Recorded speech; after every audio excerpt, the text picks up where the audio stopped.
He's just popping in and asking a question as well. He's going to give some basic updates on what's going on, and I'm sure you guys will have questions, and I know Eric will do everything he can to answer those, and if he doesn't know the answer, he will get us additional resources so that we can find those answers. With that, I'm going to go ahead and turn it over to Eric and let him take it from there. Good afternoon, everybody. As a reminder, for those of you who haven't attended one of these, I'm Eric Yohe. I am an outreach manager for the Division of Labor Standards and Statistics, which is part of CALA. And I'm going to just jump right into the agenda. Peter asked me to provide some information regarding changes in law or changes in rule, or just changes in general as of January 1st. I have a few of those. I'm also going to talk to you about, Peter asked me to provide some information about family and medical leave insurance. That is a different agency, but I can provide you some resources. So we're going to talk about that. And I'm also going to hopefully allow for plenty of time for question and answer. Anything related to what we think of as wage and hour law. That's generally what we do at Labor Standards and Statistics. And I'm just going to get right to it. This isn't specific to the change of the year. This update regarding Healthy Families and Workplaces Act, Public Health Emergency Leave, is separate. Now, some of you may know that in November, Governor Polis changed or actually expanded his COVID-19 disaster declaration to include RSV, flu, and other respiratory illnesses. So as of November 11th, employers were required to provide 2 weeks of paid sick leave, up to 2 weeks, for those reasons as well. It wasn't a new 2 weeks or new 80 hours. If the employee had already used their COVID leave since January 1st, 2021, no new leave was required related to RSV or flu. But then on January 8th, Governor Polis removed RSV, flu, and other respiratory illnesses from his declaration. So as of January 8th, employers are no longer required to provide public health emergency leave, that extra 2 weeks supplemental leave, for RSV, flu, and other respiratory illnesses.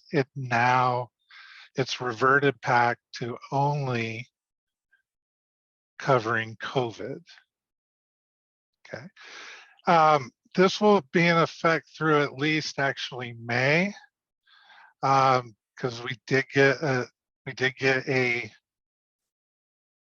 federal extension on the federal public health emergency leave related to COVID. I'll update that when I update this, when I send out those slides. But yeah, I do have it here. So the COVID declaration has been extended through April 11th, 2023, which means as of now, COVID leave is in effect through at least May 9th of 2023. So that's where we're at, and that's the public health emergency leave. Again, this is that leave that's a supplement to the accrued leave, which is 8 hours for every 30 hours of work, or 8 hours, 1 hour for every 30 hours of work, up to 48 hours in a year. And then we keep our paid sick leave webpage, which you'll have a link to. We keep it up to date as possible every time there's a change. So if you're wondering if that public health emergency leave is still in effect, you can go to that webpage, the paid sick leave webpage on our website, and you can get the most up-to-date information. So that is just a quick For those of you who weren't aware, just a quick update in terms of what the public health emergency declaration includes. And I think this is a good time if you have any questions. Lisa. Yep, go ahead. So we only have to pay it once?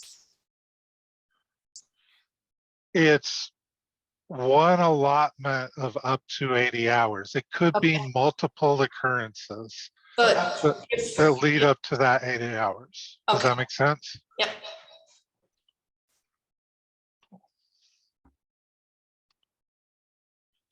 So that's the big one. I actually was set to do a presentation last week when this came down, and I had to scurry and change my slides. So it is still relatively new information. It just happened last week. I can't tell you in terms of if anyone has questions regarding when the COVID public health emergency leave is going to end, either at the state level or federal level. But I will tell you that the Biden administration has said that they will give at least 60 days notice before ending the public health emergency for COVID. And the reason for that is because at the federal level, that public health emergency triggers, and you probably all know this, triggers a lot of funding, additional funding, and that funding may go away. There's also some waivers in terms of care requirements that are still in effect because there's a public health emergency. So, any questions on public health emergency leave? Okay. This is a quick reminder. I'm sure everyone here knows this, but every year the state of Colorado, is mandated to increase its minimum wage based on inflation, and this is the highest raise we've seen due to inflation. Of course, it was based on inflation measured from the end of June of 2021 to the end of June of 2022. It was about 8.6% increase in the minimum wage. As a reminder, in Colorado, local jurisdictions are allowed to create their own minimum wage. And in 2023, that goes up to $17.29 in Denver. And until it changes, it'll continue to increase based on inflation every year. This year, just to give you a heads up, we had heard some rumblings and saw some movement towards local minimum wages in some other jurisdictions. That includes Fort Collins, whose city council decided to delay discussion on a local government minimum wage in Fort Collins until, I believe, at least March of this year. They had a meeting. They brought it up in one of their city council meetings in November, and they chose to push it into 2023. So the earliest they could change their minimum wage would be January 1st of 2024. We've also heard some rumblings from Boulder and what's called the Boulder County Consortium, which is certain cities within Boulder County. They have considered adopting a minimum wage. It's not clear how far they are in that pursuit, but it looks like if they were to pass it either at the individual city level or broadly, it wouldn't take effect until January 1st, 2024. And those are the only ones I'm aware of at this time that are looking at possibly having a local government minimum wage. Okay. So last year, some of you may be aware that Senate Bill 22-161 was passed. And what that bill did is it made some pretty significant changes to the Colorado Wage Act, which, as you may know from prior presentations that I've given, the Colorado Wage Act is the primary law under which we enforce we enforce wage violations, failure to pay wages. It also includes requirements regarding deductions, what deductions can be made. The changes for the most part, and we'll talk about this in a second, only apply to be blunt, the bad actors. And if you're attending a call like this, you're not intending to be a bad actor, meaning the employer who hires employees with no intent of really paying them for the work in accordance with the law. But let's talk about the deduction notice first, because this applies to everybody. So as of January 1st, employers are required to provide a notice at separation if they intend to deduct from an employee's wages for property that isn't returned. It actually says for property or money not returned. We usually see it in terms of property and not money. If money was taken, it's usually theft and this part of the law doesn't apply. So it's pretty straightforward. An employer, as of January 1st, must provide advance notice to the employee that they will make a deduction, and that must be made within 10 days of their separation. That 10 days is important. That 10 days follows what the law has been for decades in terms of employers have had for a very long time, 10 days from separation to audit the property that was entrusted to employees and make a deduction. The only change to this, there's no change to the 10 days, is that a notice must be provided to the employer or employee. The written notice must be provided before the employer can actually make that deduction. Usually when we see this in a complaint, it's things like a laptop or a company cell phone that hasn't been returned.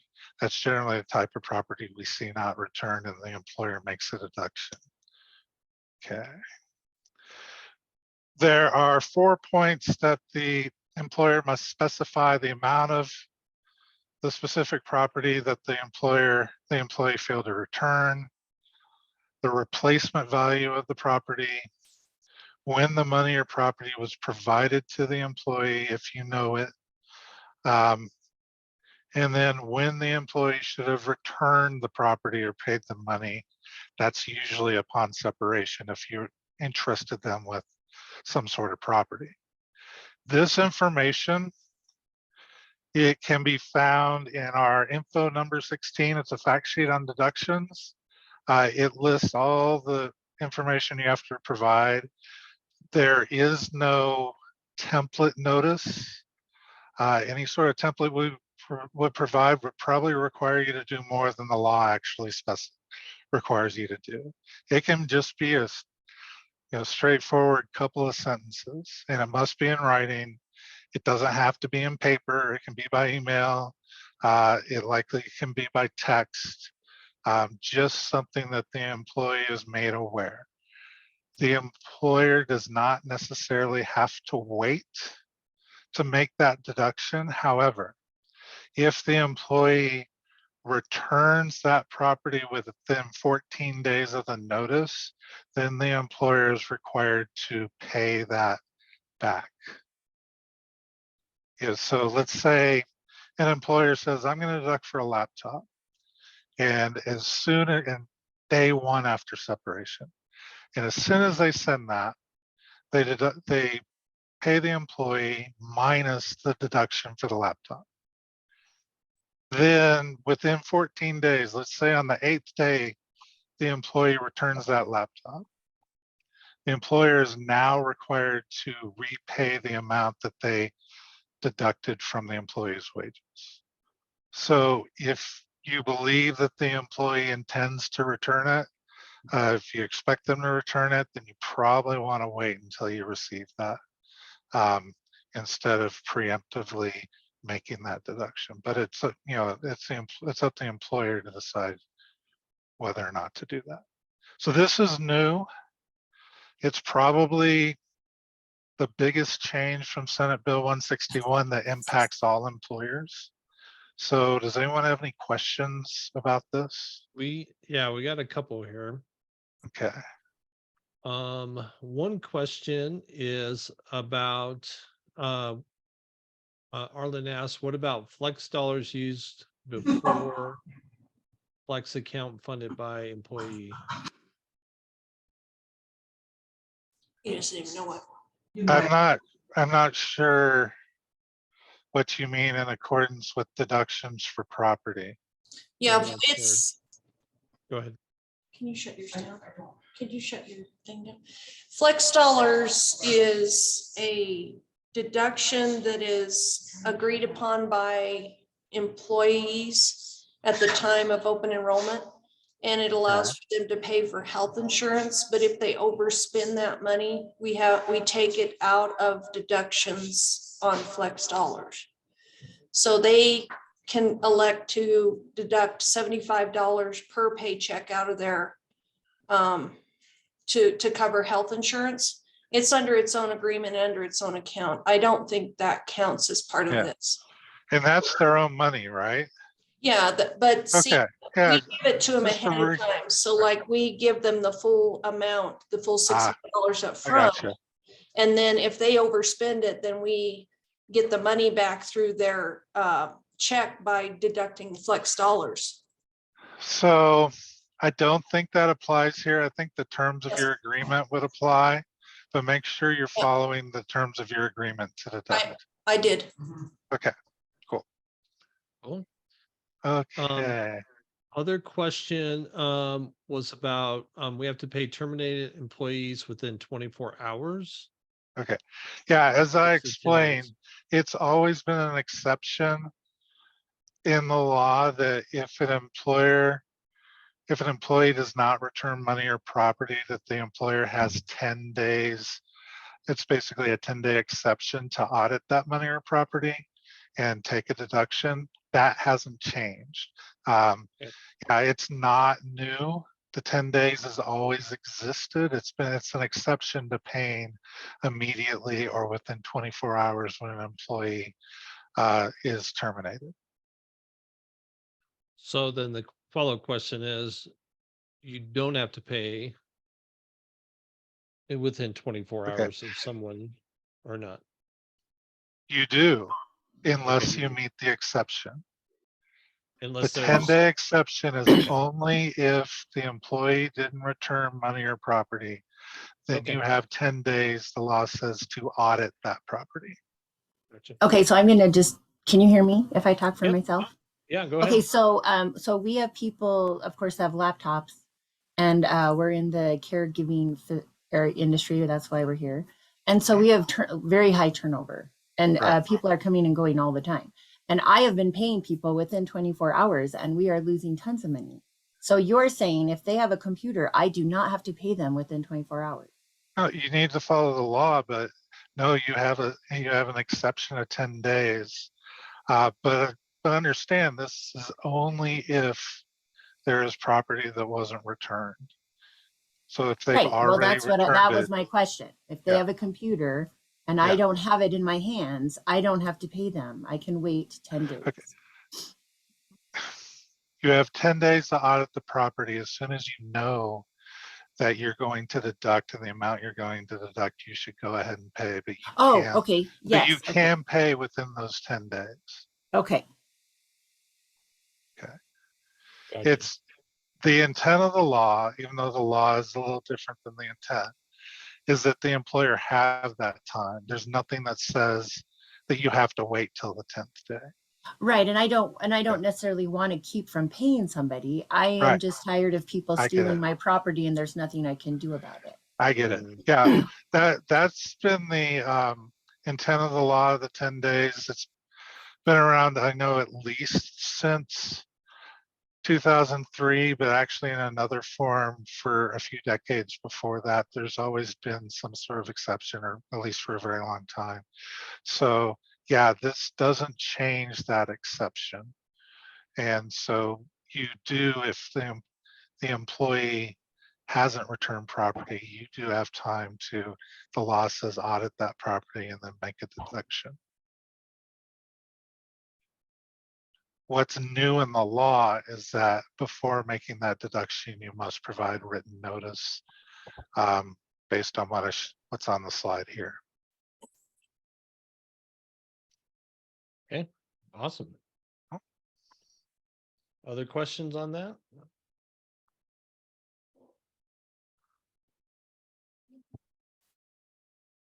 All right, cool. So I hesitate, and I talked to Peter about this, I hesitate talking about this because the vast majority of employers, this is never going to apply to. But as of January 1st, the consequences for failing to pay wages increase in a variety of ways. So prior to 2023, and if an employer did not pay wages within 14 days of the employee's written demand or within 14 days of what's called a notice of complaint that comes from my office, the penalty for failing to pay was 125% of wages due, or what's called 10 days, up to 10 days of average daily earnings. So like if someone averaged $200 a day in the work that they did, they would be entitled to up to $2,000 in penalties if it was greater than 125% of the wages that were due. So that was prior to 2023. As of January 1st, it's now 200% or $1,000, whichever is greater. And if those wages aren't paid within 60 days of an order from labor standards to pay wages, that increases another 50%. So it's a significant change. The penalty for failure to pay wages was already could be pretty substantial. Now it's gone up quite a bit. Also, in addition to that, assets may now be seized by the state, our division, to recover unpaid wages. We can assess what's called an administrative lien. That's brand new. We don't have any intent to use this very often, and we never want to use it because we always want employees to be paid. We see using this in really extreme situations. When we know an employer knows they owe wages and they're willfully not paying those wages for whatever reason, they've already had an assessment ordered against them. This would be a last resort, but it is now a new power that the division has. Okay, there's now a new misclassification. It's not really a task force. I guess it's a new unit within the Attorney General's office. So twice a year, the law now requires us to refer to employers to the Attorney General's office, employers who we've identified as misclassifying their employees, meaning they've classified their workers as independent contractors when under the law they're actually employees. So that's another new power that the state has, is the Attorney General's office will be referred these situations when an employer is clearly not classifying their employees directly. They'll go to the Attorney General's office and they will now have the ability to go after the employers basically as a criminal matter as opposed to a civil matter. Okay. Any questions about that? Yeah, I think Martissa, did you have another question? Cool. I do. I have another question. This came up in our company this week. And it's not paying wages after 60 days or 30 days or whatever. But I have people that don't get their time cards right. And so then we run our payroll. And so then they're emailing me about their missed wages. And I have had a question. I'm so glad to be able to talk to you about this. So my particular stance on this has been, well, since you didn't check your time card, then you need to get it corrected and turn it in, and I'll pay you next pay period. But that's 15 days away. That's not within 2 weeks. So tell me what I should be doing. So the law probably doesn't permit that, and here's why. Every pay period, an employee needs to be paid wages that have been earned, vested, and determinable. So if an employee doesn't provide their time card, if you still are able to, you know, an amount, you're able to I determine don't the know amount. any of Okay. that. Okay, so you don't know that an employee would have at least worked 20 hours that week?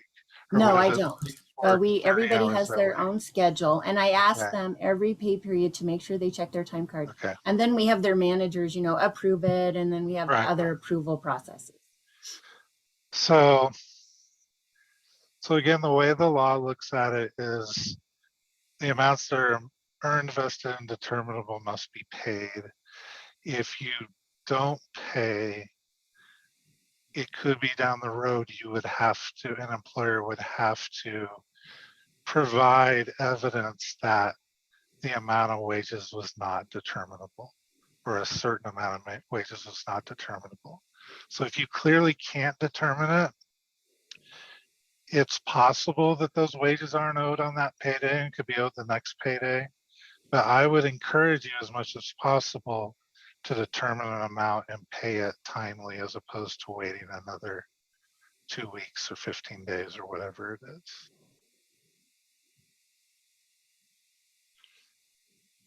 All right, thank you. Yeah, and I say that knowing that's not easy. I understand, and It's especially not the, actually, it's not yeah, only not easy, it is not possible. So if, and I know that the Colorado state loves to protect employees and hates employers. But this is, yeah, if they can't get their time cards in, that's a them problem. I'm very happy to pay everyone for every hour of right, work that they do. okay. And understand, if they're not able to do that, and it's tough in this current job market, but if they're not able to do that, you definitely have the right to take disciplinary action if they don't provide time cards as they're required to. Oh, okay, yeah, I hadn't thought of that. And so Tara's has a written policy that if they need to turn any corrections in by a certain deadline Okay, before the yeah, payroll is run, yeah, otherwise it's going to be the next pay period. okay. So what I see there, and with regard to corrections, using that term tells me that you as the employer can determine an amount to pay for that payday, and then you would correct that on the next paycheck if there were corrections and they're owed additional wages. Am I reading that correctly? I think that's what she's saying. They had a certain amount, but Yeah, then there was additional. But yeah. what if you pay them too much? Can you then take the deduction as easily as you can give them more money? I'm not gonna determine whether or not it's easy for you, but if you overpay an employee, you may deduct those wages paid in error on the next or on a subsequent paycheck. I know it may not always work for it to be the next paycheck.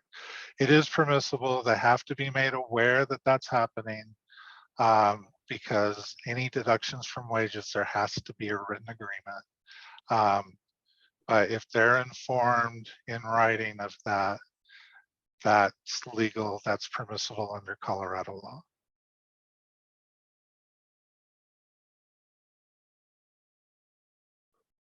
Let's see here. Okay.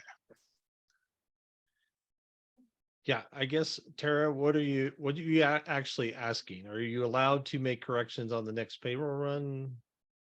Yeah, so basically, if you have an employee that they, let's say, forgot to punch in at the beginning of their shift, and then they're like, oh no, forgot to do that an hour later, right? They punch in, but then they need to request a correction, or they forget to punch out at the end of their shift. So, we're constantly correcting their cards because they forget to punch in and out of lunch, or, so we're having to adjust the Right. payroll. And we have to get them turned in, by the Monday after, otherwise no one else gets paid if we Right. delay it, to wait for Right. elections. That makes sense. So yeah, like I said, if you have an amount, if they fail to turn in their corrections by the time you run payroll, under Colorado law, it would be permissible to pay the amount that you can determine at that point. And once you've received the corrections, then you can make that change on a subsequent paycheck. Thank you. Mhm. Good questions.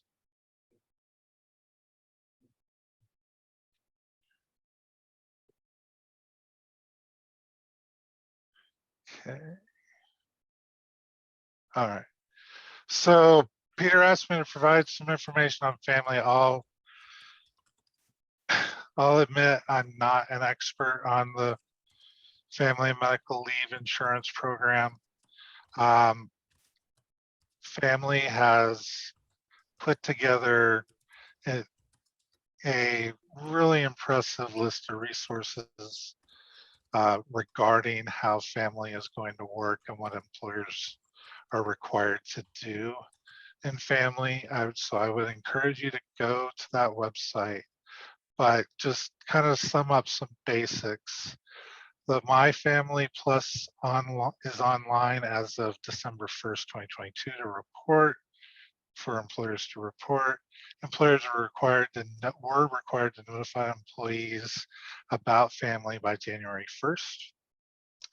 There is a really impressive number of webinars on their website for employers with a lot of different topics with regard to family, and that set of employer webinars actually falls within the family toolkit, and it's an incredible amount of resources. Unfortunately, I'm not able to provide you any guidance. I'm definitely not an expert on family, but I would encourage you, if you aren't sure how family is going to work and what your obligations are, I would encourage you to go to that website. I also know from experience that the folks that answer their email box, if you have a specific question, respond very quickly. So I would encourage you, and that email address is on their website. I would encourage you to reach out with any questions you have. I think that's all I know about family, but I'm happy to try to answer your questions if you have any. Okay. Any questions on the family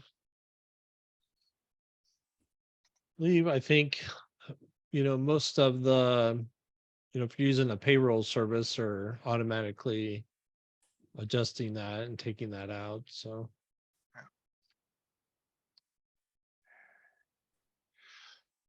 All right. Yeah. No questions on that. So I appreciate you taking the time today. I think this is the next, however long you want. This is a time for basically a labor law free fall. With any sort of questions you wanna ask, I'm happy to help you. Before Yep. we take the questions, I do want to mention, Peter, really appreciate you regularly reaching out to me and sending these up. I think this is a great way to make sure employers know what they need to know when it comes to Colorado wage and hour law. Yeah, well, and there's always clarifications or there's Yeah. different situations. And so it's good to get feedback in a way that's um, Yeah. you're not necessarily feeling threatened or like you're going to get in Right. trouble, and you're able to find out what you need to do. So, Exactly. all right, Lisa. Couple years ago, they had a new law in place that was supposed to be brought forward, and they were gonna start reviewing it. It's the fair pay for position law. Do you know anything about that? I don't. I know a little bit about, but I can't talk much about it because there hasn't been a bill introduced yet. I know that, The bill was in 2 years ago and they were giving us time to get it in place. I thought it was already, the bill had already passed. Did so it not pass? you're not talking about fair work week. Yeah, no, fair pay for position. So the position that somebody's working can't be varied based Okay. on other factors. Okay. I think you might be talking about the Equal Pay for Equal Work Act.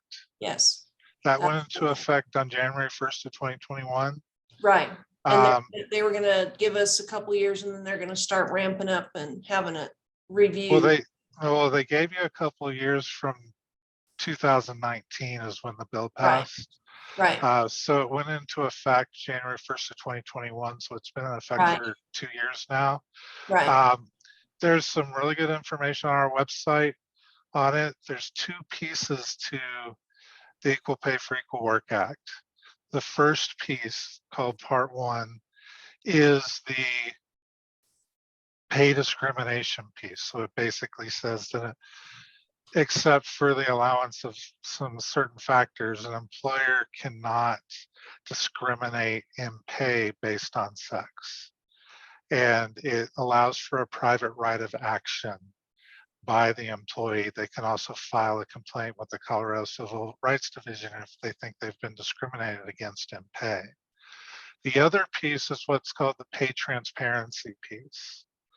And it requires employers who choose to post jobs to provide certain information. And I apologize, I didn't bring a slide for equal pay here today. I know we've addressed it previously, but when it comes to equal pay and it comes to sending out job postings, making job postings, the employer must provide at a minimum a salary, salary or salary range okay, that is a good faith amount of what the employer believes they're going to pay. okay, It must include a general description of benefits. It doesn't have to be specific. okay, And this is something some of y'all may have heard about. In 2021, there was a lot of news, a lot of news stories. The first one was in the Wall Street Journal, talking about employers refusing to follow it and trying to figure out workarounds so as not to disclose pay. The biggest workaround had to do with jobs that could be performed remotely. I don't think that applies to most of the folks on this call. But it's pretty straightforward and simple. I'll provide a resource attached to the slides that I send to Peter after the call. And it's, when it comes to an external job posting, if you choose to post it, it's just provide a salary range or wage range, a general description of benefits.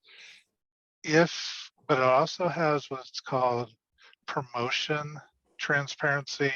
So all jobs that could be considered a promotion for someone must be.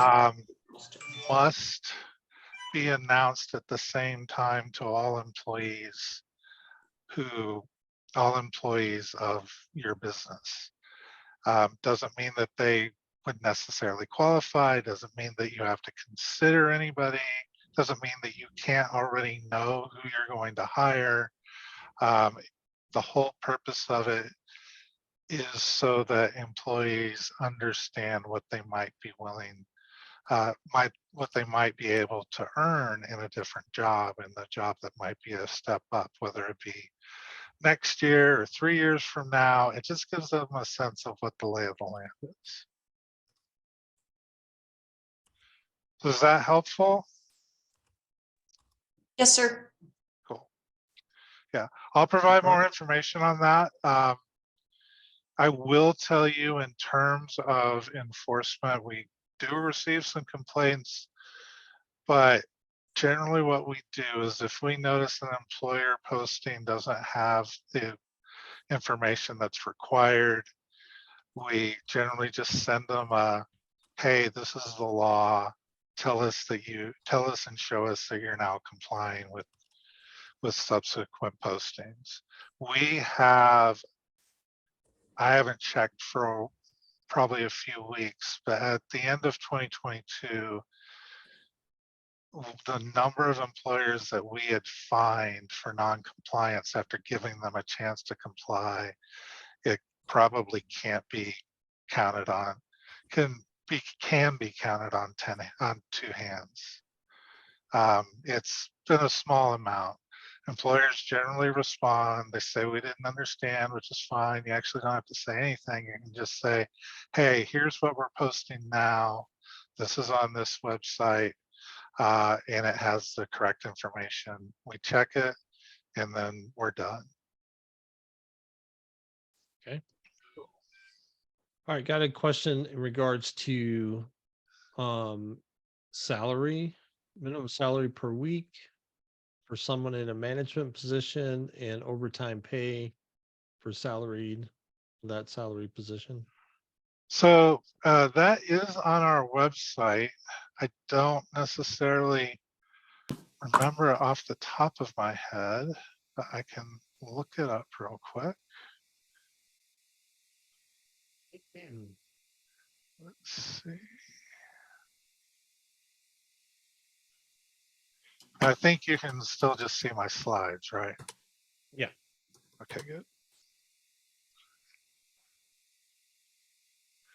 So it's in what's now called the pay calc order. I'll provide a link to you.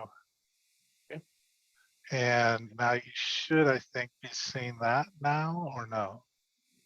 It's okay if you aren't. Nope. This, in 2023, the minimum salary for an executive, supervisor, administrative, or professional employee to be exempt it's $50,000 a year. That's $961.54. Okay. Yeah. And I'll make sure you have a link to that document. Okay, okay. And then how does the overtime work for that type of position? That's Okay. Okay, so it's the concept of non-exempt versus exempt. And it's exempt from what's called our comps order. And so just paying someone a salary does not exempt them from overtime. Okay. But paying them the minimum salary and confirming that they meet what's called the duties test. Like, for example, executive or supervisor has to, supervising the equivalent of 2 full-time employees has to be at least 50% of their job. Okay. If you meet the duties definition and pay that minimum salary, just essentially like under the Fair Labor Standards Act, it's just a higher amount, then you can exempt them from overtime. If the employee doesn't meet those duties and you're just paying them a salary, that's fine, but they would be entitled to overtime. Gotcha. Okay. I have a- And no, don't be sorry, it hasn't been covered today at all. I have a kind of a follow-up question to the salary Yeah. question. We have been moving hourly people to salary people, and we were aware of the 50,000 minimum salary for exempt, but it's kind of new to us to do this. Is there is there an hours worked limit or something like that? I'm not sure how that works with Okay. salary versus hourly. Okay. So first is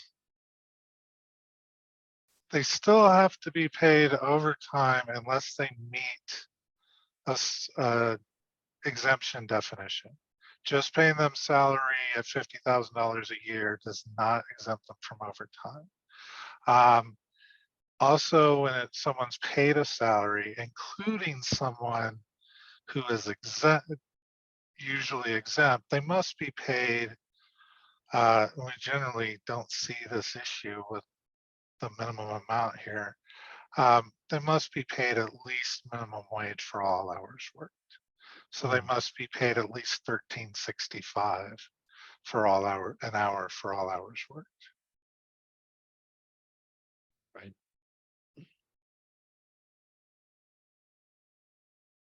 Does that answer your question? Well, not really. The question was, so we moved someone to salary. They do meet the duties requirement. They're running a whole department. But then they got mad at me about the number of hours they were working, and I'm very happy to help with that. It was kind of a surprise out of the blue, and they're like, "This is a labor violation that I have to work so much," and I was taken aback by that, and I was like, "Oh, is there something like that? Is there a limited number of Well, hours to be working?" well, there is. Oh, okay. It's the number of hours that would make the employee be paid less than minimum wage. Oh, okay, For I the see. So hours like if worked they're in that working, work so if week. they're working 60 hours, they're like, "Hey, I'm not making minimum wage anymore."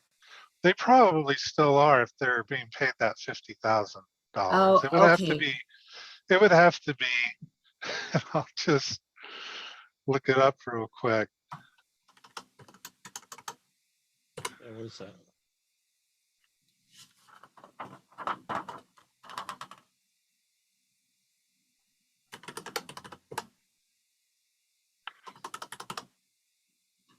It's Yeah, about 3,600 hours a year.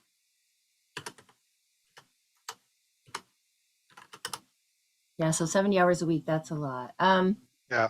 And so what our salary people, because they're salary not hourly, they don't report hours. So how do I know that that is actually happening? So that I understand that conundrum there. If it is if it's possibly an issue and employees are actually working those amount of hours, the employer needs to take steps to know when that happens. We don't see this complaint very often. Employers, the few times that we've seen it resolved quickly, the employer knew, um, they knew how many hours the employee, at least in general, was working. They didn't necessarily keep exact records. For us to investigate a complaint like that, the employee would have had to probably keep some records that would prove to us that they weren't being paid minimum wage. But that is a lot of hours, and we generally just don't see that complaint. But ultimately, and I'm kind of talking around this, ultimately it would be your responsibility to track those hours if you thought that there was danger of that employee not being paid minimum wage for all hours worked. All right, thank you. Mhm.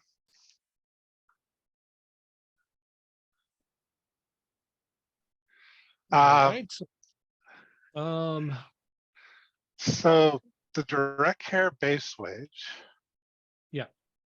so that is something basically set by, well, the governor and then healthcare policy and financing. I believe that has not changed yet. However,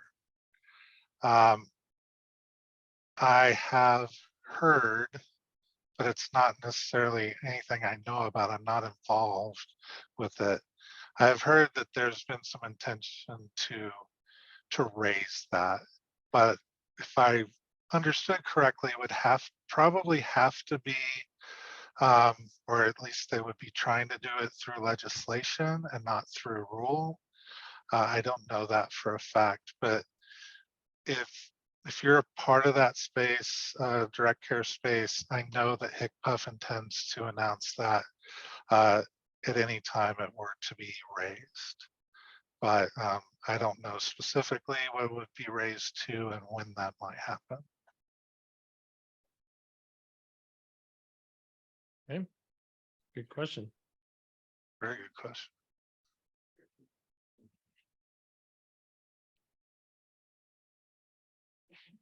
Anything else? Anything on overnight work? It seems to come up all the time. People work overnight shifts. Maybe we got that all figured out now. Yeah, I think we do understand that the key is to keep records. The overnight shifts, the ability to not have to pay for sleep time only exists when the shift is at least 24 hours long. Any sort of sleep time when the shift is less than 24 hours has to be included, has to be paid. It counts towards the 12-hour overtime in a day or consecutive shift. But we don't see a ton of issues with that. But you can um, essentially exempt the actual sleep time if the employee's shift is 24 hours or more.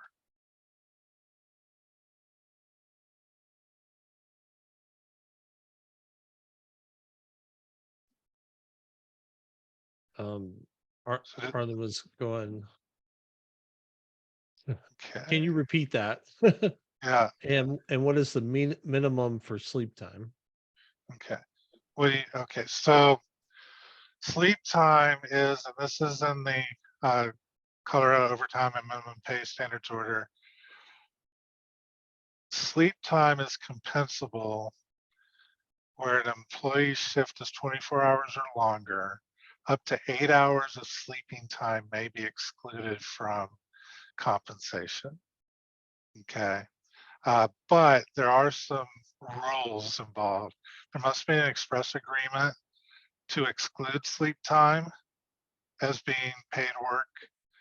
There must be adequate sleeping facilities for uninterrupted night's sleep.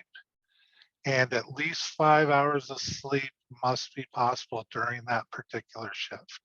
So say you have that agreement there, but there's a particular shift that the employee works where they weren't able to get 5 hours of sleep because they were woken up throughout this several times throughout the night.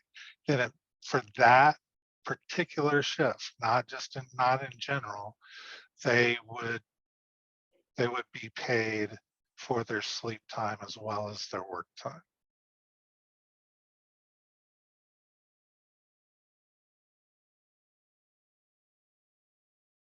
All right. And then a question on-call employees in terms of what they should be compensated. Is there any guidance on that? That's a bigger issue. That's been an issue for decades, and there's a lot of federal case law on call time. It's not necessarily baked into our wage act or into the comps order, but we generally follow the concept of engaged to wait versus waiting to be engaged. So what that means is if someone's engaged to wait, they basically are under the employer's control waiting for a call. They have to immediately respond or respond within just a few minutes generally, or they are limited to a geographic area. They have to be able to stop what they're doing right away.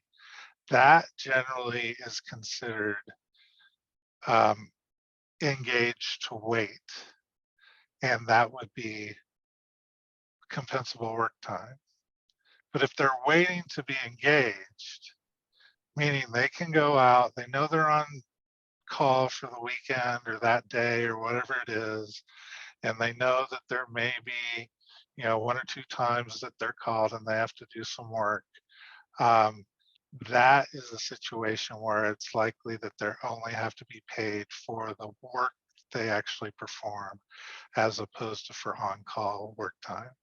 This is the rare occasion where I need to tell you, if you think there might be an issue with on-call time, that you may not be paying it correctly, you should probably seek legal counsel, because this can be a pretty complex issue. Okay.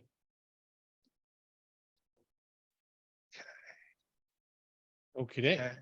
Those are great questions. Yeah.